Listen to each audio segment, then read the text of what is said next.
ইলিশ ভাপা হবে, ইলিশ ভাপা। ইলিশ ভাপায় দিয়েছি কাঁচা লঙ্কা, সর্ষে বাটা, কাঁচা তেল, লবণ, হলুদ দিয়ে এটা আমি মিশিয়ে ভাপা বসিয়ে দেবো অল্প একটু জল দিয়ে, অল্প একটু।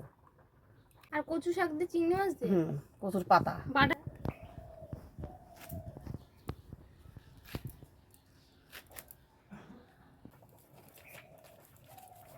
এইভাবে মিশিয়ে সর্ষে লঙ্কা বাটাটা মিশিয়ে তারপরে ভাপা বসিয়ে দেবো।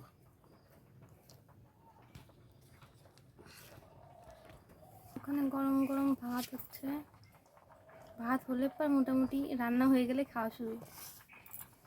আর আমার পূজা কিন্তু ইলিশ ভাপা ভালো খায়।